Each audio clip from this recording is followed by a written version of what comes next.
ಇದೇ ತಿಂಗಳು 21ನೇ ತಾರೀಕು ರಾಜ್ಯಾದ್ಯಂತ ನಮ್ಮ ಸಿನಿಮಾ ಬಿಡುಗಡೆ ಆಗ್ತಾ ಇದೆ. ನಿಜವಾಗ್ಲೂ ನಾನು ಖುಷಿ ಆಗ್ತಾ ಇರೋದೇನು ಅಂದರೆ, ಎಲ್ಲರೂ ಹೇಳ್ತಾರೆ 48 ಸಿನಿಮಾ ಅಂತ.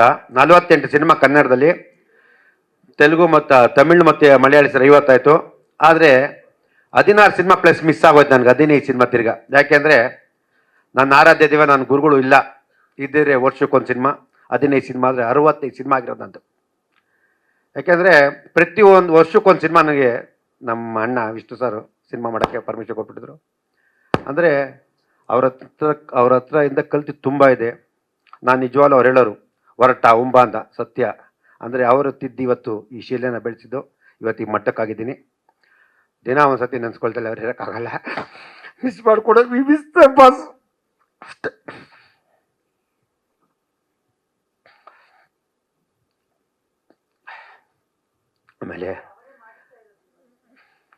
ಆಮೇಲೆ ಇವತ್ತು ನಿಜವಾಗ್ಲೂ ಹೇಳ್ಬೇಕು ಅಂದರೆ, ನಮ್ಮ ಮಗ ಹೇಳ್ದ ಸುದೀಪ್, ನಾನು ಹೇಳಿದೆ ಅಪ್ಪ ಕಾಲಿ ಎಟ್ಟು ಬಿದ್ದೈತೆ, ಯಾಕಾರೆ ಬಾಧ್ಯ ಕ್ರಿಕೆಟ್. ಅವರೇನೆಂದರೆ ಒಬ್ಬ ಕಲಾವಿದರಾಗಿ, ಸ್ಪೋರ್ಟ್ಸ್ ಮ್ಯಾನ್ ಆಗಿ ಎಲ್ಲ ವಿಷಯದಲ್ಲೂ ಸುದೀಪ್ ಅವ್ರು ಏನಾದ್ರು ಮಾಡಿದ್ರೆ ಅದು ಸಕ್ಸಸ್ಸೇ. ಅವ್ರು ಕ್ರಿಕೆಟು ನೋಡಿದಾಗ ನಿಜವಾಗ್ಲೂ ಮೈ ಜುಮ್ ಅನ್ಸೋದೆ. ರೆಗ್ಯುಲರ್ ಆಟಗಾರರು ಹಂಗೆ ಆಡಲ್ಲ, ಅಷ್ಟು ಚೆನ್ನಾಗಿ ಆಟ ಆಡಿಸಿ ಟೀಮ್ನ ಕಟ್ಟಿ ನಿಲ್ಲಿಸುವಂಥದ್ದು ಆರ್ಡಿನರಿ ಅಲ್ಲ. ನಿಜವಾಗ್ಲೂ ಥ್ಯಾಂಕ್ ಯು ಸರ್. ಇವತ್ತು ಆ ಒಂದು ಸ್ಥಾನನ ನೀವು ಸ್ಪೋರ್ಟ್ಸಲ್ಲೂ ಗೆದ್ದಿದ್ದೀರಾ, ಚಿತ್ರರಂಗದವ್ರು ಗೆದ್ದಿದ್ದೀರಾ, ಜನಗಳ ಮಂದಲ್ಲೂ ಗೆದ್ದಿದ್ದೀರಾ. ಒಂದು ಬಿಗ್ ಬಾಸ್ ಅಂತ ಕಾರ್ಯಕ್ರಮ ಮಾಡೋದು ಆರ್ಡಿನರಿ ಇಲ್ಲ.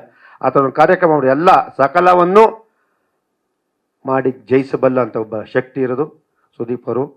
ನಿಜವಾಗ್ಲೂ ನಾನು ಕರೆದಾಗ ನಾನು ಹೇಳಿದೆ, ಬೇಡ ಪಾಪ ಅವ್ರು ತೊಂದರೆ ಹೋಗ್ಬೇಡ ಅಂದೆ. ಇಲ್ಲ ಇವತ್ತು ಅವ್ರು ಬಾಮ ಇದು ಪಿಕ್ಚರು ಪೂಜೆ ಅಲ್ಲೋಗದಲ್ಲಿ ಇಲ್ಲಿ ಬಂದವ್ರಂದರೆ ಥ್ಯಾಂಕ್ ಯು ಸರ್.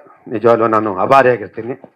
ಯಾಕೆಂದರೆ ಅವರು ಒಂದು ಸತಿ ಮಾತು ಕೊಟ್ಟರೆ ಬರ್ತಾರೆ, ಬಂದು ನೆಡ್ಕೊಳ್ತಾರೆ. ಇವತ್ತು ನನ್ನ ನೆಚ್ಚಿನ ನಿರ್ದೇಶಕರು ನಾಗ್ತಳ್ಳಿ ಚಂದ್ರಶೇಖರ್, ಎಸ್ ನಾರಾಯಣ್ ಸಾರು, ಇಂದ್ರಜಿತ್ತು, ಸುಮಾರು ಜನ ಇವತ್ತು ಗುರುದೇಶ್ ಬಂಡ ಎಲ್ಲ ಇದ್ದಾರೆ. ಅಂದರೆ ನನಗೆ ಸಿನಿಮಾ ರಂಗ ನಿಜವಾಗ್ಲೂ ಚೆನ್ನಾಗಿದೆ.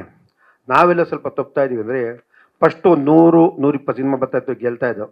ಇವತ್ತು 290-300 ಸಿನಿಮಾ ಬರ್ತಾಯಿದೆ. ಅದು ನಿಲ್ತಾ ಇಲ್ಲ, ನಿಲ್ಲೋ ಥರ ಮಾಡಬೇಕು. ನಿಜವಾಗ್ಲೂ ತುಂಬ ಹುಡುಗರು ಬಂದಿರೋ ಇವತ್ತೆಲ್ಲ ಹುಡುಗರು ಒಳ್ಳೊಳ್ಳೆ ಸಿನಿಮಾ ಮಾಡಿದರೆ ನಿಜವಾಗ್ಲೂ ಖುಷಿ ಆಗ್ತದೆ. ಶಂಕರ್ ಆಗಿರ್ಬೋದು, ನಮ್ಮ ರಾಯಲ್ ಆಗಿರ್ಬೋದು, ಎಲ್ಲ ಪ್ರತಿಯೊಬ್ಬರು ಒಂದೊಂದು ಆಕ್ಟ್ ಮಾಡಿದಾಗ, ಸಿನಿಮಾ ಮಾಡಿದಾಗ ಅದು ನಿಲ್ಲೋಂಥ ಶಕ್ತಿ ಸಿಗ್ತಾ ಇಲ್ಲ ಯಾರಿಗೂ. ಅದು ನಿಲ್ಲೋಂಥ ಸಿನಿಮಾ ಮಾಡಬೇಕು. ನಿಜವಾಗ್ಲೂ ಒಂದು ಟೈಮಲ್ಲಿ ಸುದೀಪ್ ಅವರು ಎಲ್ಲ ಹುಡುಗರಿಗೂ, ಪ್ರತಿಯೊಬ್ಬ ಹುಡುಗರಿಗೂ ಮುಂದೆ ಕರೆಸಿ ಎಲ್ಲ ಸಿನಿಮಾನೂ ಅವ್ರ ಜೊತೆಯಲ್ಲಿದ್ದು ಹುಡುಗರಿಗೆಲ್ಲ ಮಾಡ್ತಾಯಿದ್ರು. ಇವಾಗ ಅವ್ರಿಗೂ ಇಂಟ್ರೆಸ್ಟ್ ಕಮ್ಮಿ, ಯಾಕೆಂದರೆ ಈ ಹುಡುಗರು ಒಂದೊಂದ್ಸತಿ ಕೇಳಲ್ಲ ಅಂತ ಇರ್ಬೋದು. ನಿಜವಾಗ್ಲೂ ಎಲ್ಲದಕ್ಕೂ ಸಪೋರ್ಟ್ ಮಾಡ್ಕೊಂಬಂದ್ರು, ಎಲ್ಲ ಹುಡುಗರಿಗೂ ನಿಂತ್ಕೊಂಡು ಮಾಡ್ಕೊಂಡು. ದಯವಿಟ್ಟು ಸಹ ನಿಮ್ಮ ಮುಂದಾಳತ್ತು ನಾನು ಮನವಿ, ಈ ಚಿತ್ರರಂಗ ಉಳಿಬೇಕು ಅಂತ ಏನಾದ್ರು ದಯವಿಟ್ಟಿದ್ರೆ ನೀವು ಹುಡುಗರಿಗೆಲ್ಲ ಚೂರು ಬೆಳೆಸಿ ಉಳಿಸಿದ್ರೆ ಕಷ್ಟ. ಯಾಕಂದರೆ ಇವತ್ತು ಚಿತ್ರರಂಗಕ್ಕೆ ಎಲ್ಲ ಸೀನಿಯರ್ಗಳು ಸಪೋರ್ಟ್ ಮಾಡಬೇಕು. ಇವತ್ತು ಶ್ರೇಯಸ್ ಬಿಡಿ, ಅವನಿಗೆ ಸಿನಿಮಾ ಇಲ್ಲ 100 ಥರ ಇರ್ತದೆ ಅವನಿಗೆ. ಅವನ ಸಿನಿಮಾದಲ್ಲಿ ಗೆಲ್ತಾನೆ, ಎರಡನೇ ಮಾತಿಲ್ಲ. ಅವನೇನಾಗಲಿ ಅವನು ಇವತ್ತಲ್ಲ ನಾಳೆ ಗ್ಯಾರಂಟಿ ಗೆಲ್ತಾನೆ. ನಾನು ಇನ್ನು ಮುಂದಕ್ಕೆ ತಮಿಳು, ಮಲಯಾಳಂ, ಕನ್ನಡ 3 ಸಿನಿಮಾನ ಮಾಡ್ತೀನಿ, ಹಿಂದಿನೂ ಮಾಡ್ತೇನೆ ನನ್ನ ಮಗನಿಟ್ಟು. ಯಾಕೆಂದ್ರೆ ನನಗೆ ಗೊತ್ತು ನನ್ನ ಮಗನ ಪೊಟೆನ್ಷನ್ ಏನಿದೆ ಅಂತ. ನಾನಂತೂ ಅವ್ನು ಬಿಡಲ್ಲ. ಯಾಕೆಂದ್ರೆ ಅವನಲ್ಲಿರೋ ಶ್ರದ್ಧೆಗೋಸ್ಕರ ನಾನು ಮಾಡ್ತೀನಿ. ಇಲ್ಲಾಂದ್ರೆ ಅವ್ನಿಗೆ ಬಿಸ್ನೆಸ್ ಮಾಡೋನು 10 ಕೋಟಿ 20 ಕೋಟಿ ಕೊಟ್ಟು ಬಿಸ್ನೆಸ್ ಮಾಡಿಸ್ಬೋದಾಯ್ತು. ಮಾಡಲ್ಲ, ಅವ್ನು ಗೆಲ್ತಾನೆ. ಅವನಲ್ಲಿ ಟ್ಯಾಲೆಂಟ್ ಇದೆ.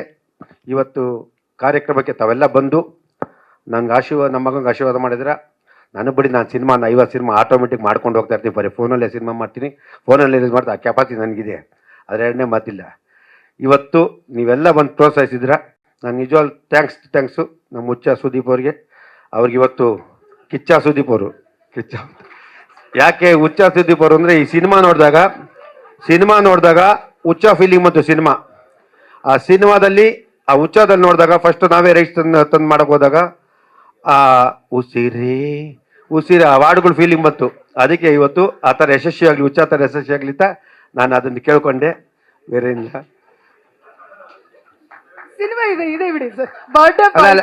ಅಲ್ಲ ಇನ್ನೊಂದೇನಂದ್ರೆ, ಅವರು ಸಿನಿಮಾನ ನಾನು ಅವತ್ತು ನೋಡಿದಾಗ ಆಮೇಲೆ ನೀವೆಲ್ಲ ಅನ್ಕೊಂಡಿದ್ದೀರಾ ಸುದೀಪ್ ಅವ್ರು ಇಷ್ಟು ಬೇಗ ಸ್ಟಾರ್ ಆಗಲಿಲ್ಲರಪ್ಪ. ಅವ್ರು ಬಿದ್ದಿರೋ ಸಫರ್ಗಳು ಅವ್ರಿಗೆ ಗೊತ್ತಿದೆ. ಎಷ್ಟು ಸಫರ್ ಬಿದ್ದರು, ಎಷ್ಟು ಸಿನಿಮಾ, ಎಷ್ಟು ನಿರ್ದೇಶಕರು, ಎಷ್ಟು ಓಡಾಡಿದ್ದಾರೆ. ನಿಜವಾಗ್ಲೂ ಅವ್ರಿಗೆ ಸುಲಭ ಬರಲಿಲ್ಲ. ಅದು ಬಂದು ಎಲ್ಲ ಬಿದ್ದ ಮೇಲೆ ಹುಡುಗರುಗಳಿಗೆ ಅಂತ ಹೇಳ್ತೀನಿ, ನೀವೇ ತಾಳ್ಮೆ ತಗೊಳ್ಳಿ, ತಾಳ್ಮೆ ಕೆಡ್ಸ್ಕೋಬೇಡಿ, ನಿಧಾನ ತಗೊಳ್ಳಿ. ಅದಕ್ಕೆ ನಾನು ಹೇಳ್ತೇನೆ, ನಿಧಾನ ತಗೊಂಡ್ರೆ ಗೆಲ್ತೀರಾ.